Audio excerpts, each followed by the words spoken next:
Decimal to binary ആണ്. അപ്പൊ ഡെസിമലിന്റെ base എത്രയായിരുന്നു? 10 ആയിരുന്നു അല്ലേ? അപ്പൊ അത് ബൈനറിയിലേക്ക് നമ്മൾ കൺവേർട്ട് ചെയ്യുമ്പോൾ അതിന്റെ ബേസ് 2 ആയിരിക്കും. അപ്പൊ അത് എങ്ങനെ കൺവേർട്ട് ചെയ്യണം നമുക്കൊരു എക്സാമ്പിൾ വെച്ച് നോക്കാം. നമ്മളിപ്പോൾ കൺവേർട്ട് ചെയ്യാം 23 ടു ദ ബേസ് 10. ഇത് നമുക്ക് ബൈനറിയിലേക്ക് കൺവേർട്ട് ചെയ്യണം. എങ്ങനെ കൺവേർട്ട് ചെയ്യും നോക്കാമല്ലോ. നമുക്ക് ബേസ് 2 ആണ് ആക്കേണ്ടത്. അതുകൊണ്ട് നമ്മൾ എന്ത് ചെയ്യും? ഈ നമ്പറിനെ 2 വെച്ച് ഡിവൈഡ് ചെയ്യും. 2 വെച്ച് ഡിവൈഡ് ചെയ്യുമ്പോൾ എങ്ങനെ വരും? 2 23 11 ടൈംസ്, റിമൈൻഡർ 1. ഇത് 2 5 ടൈംസ്, റിമൈൻഡർ 1.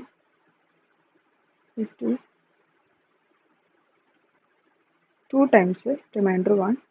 ഇത് 2 1 ടൈംസ്. ഇങ്ങനെ കിട്ടിയല്ലോ. ഇനി നമ്മളിത് എങ്ങനെ വായിക്കും എന്ന് ചോദിച്ചു കഴിഞ്ഞാൽ നമ്മൾ അടിയിൽ നിന്ന് മുകളിലേക്കാണ് നോക്കാം. ഓക്കെ, അടിയിൽ നിന്ന് മുകളിലേക്ക് നോക്കുമ്പോൾ എങ്ങനെ വരും? 1 0 1 1 1 ടു ദ ബേസ് 2.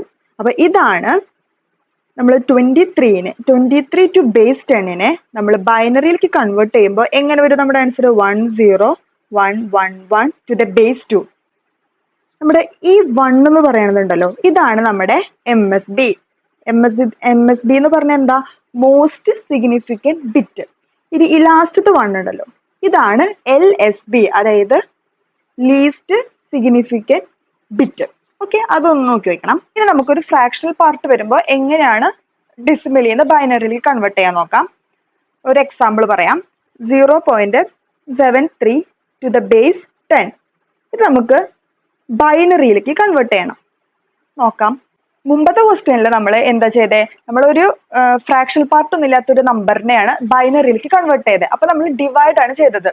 ഇവിടെ നമ്മൾ ഫ്രാക്ഷണൽ പാർട്ട് ഉള്ള ഒരു നമ്പറിനെ ഡെസിമലിൽ നിന്ന് ബൈനറിയിലേക്ക് കൺവേർട്ട് ചെയ്യുമ്പോൾ മൾട്ടിപ്ലൈ ചെയ്യണം 2 വെച്ച് തന്നെ. കാരണം നമ്മുടെ ബേസ് 2 ആണ്. അപ്പൊ അത് ഓർത്ത് വെച്ചാൽ മതി. നമ്മൾ എന്താണോ ബേസ് അത് നമുക്ക് കിട്ടിയേക്കണ നമ്പർ വെച്ചിട്ട് നോക്കാം. നമുക്ക് ഫ്രാക്ഷണൽ പാർട്ട് ആണെന്ന് വെച്ച് കഴിഞ്ഞാൽ നമ്മളത് മൾട്ടിപ്ലൈ ചെയ്യണം. ഫ്രാക്ഷണൽ പാർട്ട് അല്ല എങ്കിൽ നമ്മളത് ഡിവൈഡ് ചെയ്യണം. ഓക്കെ, നമുക്ക് എന്തിലേക്കാണോ കൺവേർട്ട് ചെയ്യേണ്ടത് അതിന്റെ ബേസ് വെച്ചിട്ട്. അപ്പൊ ഇവിടെ നമുക്ക് ബൈനറിയിലേക്കാണ് കൺവേർട്ട് ചെയ്യേണ്ടത്, അതായത് ബേസ് 2. നമുക്ക് നോക്കാം. 0.73 ഇൻറ്റു 2 എത്ര വരും? 1.46. അതിലെ ഈ 1 ഉണ്ടല്ലോ, ഈ 1 നമ്മൾ മാറ്റി വെച്ചു. ബാക്കി എന്താ ഉള്ളത്? ഒരു 0.46 അല്ലേ? ആ 0.46 നമ്മൾ ഇവിടേക്ക് എടുത്ത് എഴുതി. അത് ഇൻറ്റു വീണ്ടും 2 ചെയ്തു. അപ്പൊ നമുക്ക് എന്ത് വരും? 0.92. ഇതിലെ ഈ 2 നമ്മൾ വീണ്ടും ഇതിലെ ഈ 0 നമ്മൾ മാറ്റി വെച്ചു. ബാക്കി 0.92 അല്ലേ ഉള്ളത്? ഈ 0.92 ഇവിടെ എഴുതി. ഇൻറ്റു 2 എന്ത് വരും? 1.84. ഇതിലെ 1 നമ്മൾ വീണ്ടും മാറ്റി വെച്ചു. ബാക്കി എന്താ ഉള്ളത്? 0.84 ഉള്ളത്. 0.84 ഇൻറ്റു 2 ചെയ്യുമ്പോൾ എന്ത് വരും? 1.68.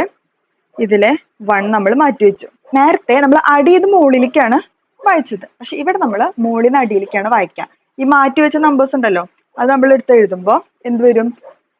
ഇവിടെ പോയിന്റ് ഉണ്ട്. 1 0 1 1 ടു ദ ബേസ് 2. ഓക്കെ, അപ്പൊ ഇവിടെ ശ്രദ്ധിക്കേണ്ട കാര്യം, ഫ്രാക്ഷണൽ പാർട്ട് വരുമ്പോൾ നമുക്ക് എന്തിലേക്കാണോ കൺവേർട്ട് ചെയ്യേണ്ടത് അതിന്റെ ബേസ് നോക്കാം. ഈ ബേസ് വെച്ച് നമ്മൾ മൾട്ടിപ്ലൈ ചെയ്തു. മുകളില് നമ്മൾ മുമ്പ് ചെയ്തേക്കണേല് നമുക്ക് ഡെസിമൽ പാർട്ട്, ഫ്രാക്ഷണൽ പാർട്ട് ഒന്നുമില്ല. ഫ്രാക്ഷണൽ പാർട്ട് ഇല്ലാത്തതുകൊണ്ട് നമുക്ക് എന്തിലേക്കാണോ കൺവേർട്ട് ചെയ്യേണ്ടത് അതിന്റെ ബേസ് വെച്ചിട്ട് നമ്മൾ അതിനെ ഡിവൈഡ് ചെയ്തു. ഓക്കെ, അത്രേ ഉള്ളൂ ഡിഫറൻസ്. ഇനി മിക്സ്ഡ് നമ്പർ വരാണ്, അതായത് ഫ്രാക്ഷണൽ പാർട്ടും ഉണ്ട് എന്നുവെച്ചാൽ ഇൻറ്റിജർ പാർട്ടും ഉണ്ട്. അങ്ങനെയാണെന്ന് വെച്ചാൽ നമ്മൾ ഒരു എക്സാമ്പിൾ ചെയ്യാം. 23.73 നമ്മൾ നേരത്തെ ചെയ്ത സെയിം ക്വസ്റ്റ്യൻ തന്നെ, അത് ഫ്രാക്ഷണൽ പാർട്ടിലേക്കും ഇൻറ്റിജർ പാർട്ടിലേക്കും എടുത്ത് എഴുതിയെന്നുള്ളൂ. ഇത് നമുക്ക് ടു ദ ബേസ് 10, ഇത് നമുക്ക് ബൈനറിയിലേക്ക് കൺവേർട്ട് ചെയ്യണം. ബൈനറിയിലേക്ക് കൺവേർട്ട് ചെയ്യുമ്പോൾ ഈ 23 എന്ന് പറയുന്നത് ഇൻറ്റിജർ പാർട്ട് അല്ലേ, അതായത് ഫ്രാക്ഷണൽ പാർട്ടിന് മുമ്പുള്ള ഭാഗം. അപ്പൊ അത് നമുക്ക് എന്തിലേക്കാണോ കൺവേർട്ട് ചെയ്യേണ്ടത് അതിന്റെ ബേസ് നോക്കുക, അത് വെച്ച് നമ്മൾ ഡിവൈഡ് ചെയ്യാം. ഓക്കെ, ഞാനിവിടെ ഡിവൈഡ് ചെയ്ത് കാണിക്കണില്ല, നമ്മൾ നേരത്തെ ഓൾറെഡി ചെയ്തതാണല്ലോ.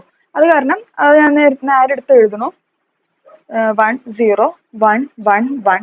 ഓക്കെ, ഇതാണല്ലോ. ഇനി ഇനി ഫ്രാക്ഷണൽ പാർട്ട് കഴിഞ്ഞിട്ടുള്ള പാർട്ട് ഏതായിരുന്നു? 0.73. 0.73നെ നമ്മൾ ബൈനറിയിലേക്ക് കൺവേർട്ട് ചെയ്യുമ്പോൾ എന്ത് കിട്ടും? നേരത്തെ കിട്ടിയ ആൻസർ തന്നെ 1 0. ഇവിടെ പോയിന്റ് ഉണ്ട്, ഈ പോയിന്റ് വിട്ടു പോകരുത്, ഇത് ഫ്രാക്ഷണൽ പാർട്ടാണ്, പോയിന്റ് വിട്ടു പോകരുത്. 1 0 1 1 കിട്ടിയല്ലോ. ഇത് നമ്മളിത് ഒരുമിച്ചെടുത്ത് എഴുതാം. ഒരുമിച്ചെടുത്ത് എഴുതുമ്പോൾ 1 0 1 1 പോയിന്റ് 1 0 1 1. ഇവിടെ ഒരു 1 കൂടി ഉണ്ട്. To the base 2. അപ്പൊ ഇതാണ് മിക്സഡ് നമ്പർ വരാണെന്ന് വെച്ച് കഴിഞ്ഞാൽ നമ്മൾ ഇങ്ങനെയായിരിക്കും ബൈനറിയിലേക്ക് കൺവേർട്ട് ചെയ്യാം. ഓക്കെ.